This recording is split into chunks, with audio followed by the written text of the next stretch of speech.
पञ्चमोऽध्यायः।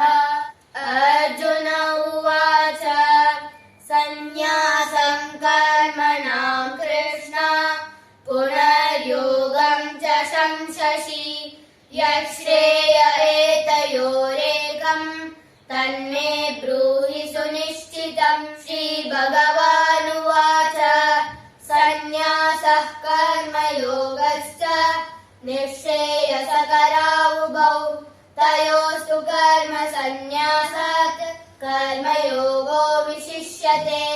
ज्ञेयः स नित्यसन्न्यासी यो न द्वेष्टि न काङ्क्षति निर्द्वन्द्वो हि महाबाहो सुखं बन्धात् प्रमुच्यते। साङ्ख्ययोगो पृथक् बालाः प्रवदन्ति न पण्डिताः एकमप्यास्थितः सम्यग् उभयोर्विन्दते फलम्। यत्साङ्ख्यै प्राप्यते स्थानं तद्योगैरपि गम्यते। एकं साङ्ख्यं च योगं च यः पश्यति स पश्यति। सन्न्यासस्तु महाबाहो दुःखमाप्तुमयो गतः योगयुक्तो मुनिर्ब्रह्म न चिदेनाधिगच्छति। योगयुक्तो विशुद्धात्मा विजितात्मा जितेन्द्रियः सर्वभूतात्मभूतात्मा कुर्वन्नपि न लिप्यते।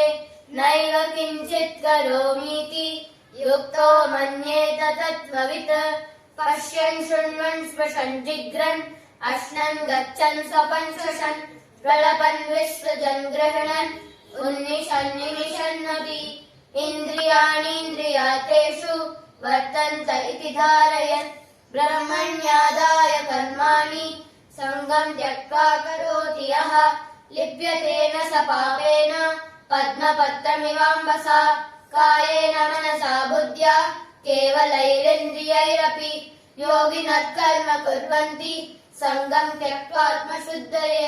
युक्तः कर्मफलं त्यक्त्वा शान्तिमाप्नोति नैष्ठिकीम्। अयुक्तः कामकारेण फले सक्तो निबध्यते। सर्वकर्माणि मनसा सन्न्यस्यास्ते सुखं वशी। नवद्वारे पुरे देहि नैव कुर्वन्न कारयन्। न कर्तृत्वं न कर्माणि लोकस्य सृजति प्रभुः। न कर्मफलसंयोगं स्वभावस्तु प्रवर्तते। न दत्ते कस्यचित् पापं न चैव सुकृतं विभुः। अज्ञानेनावृतं ज्ञानं तेन मुह्यन्ति जन्तवः। ज्ञानेन तु तदज्ञानं येषां नाशितमात्मनः तेषामादित्यवज्ञानं प्रकाशयति तत्परम्। तद्बुद्धयस्तदात्मानः तन्निष्ठाः सत्परायणाः गच्छन्त्य पुनरावृत्तिम् ज्ञाननिर्धूतकल्मषाः। विद्याविनयसम्पन्ने ब्राह्मणे गविहस्तिनि शृणि चैव स्वपाके च पण्डिता समदर्शिनः। इहैव तैर्जितः स्वर्गो येषां साम्ये चितं मनः।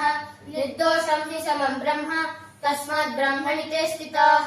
न प्रहृष्येत् प्रियं प्राप्य नो द्विजेत् प्राप्य च प्रियम्। स्थिरबुद्धिरसम्मूढो ब्रह्मविद् ब्रह्मणि स्थितः। ॐ तत्सदिति श्रीमद्भगवद्गीतासु उपनिषत्सु ब्रह्मविद्यायां योगशास्त्रे श्रीकृष्णार्जुनसंवादे कर्मसन्न्यासयोगो नाम पञ्चमो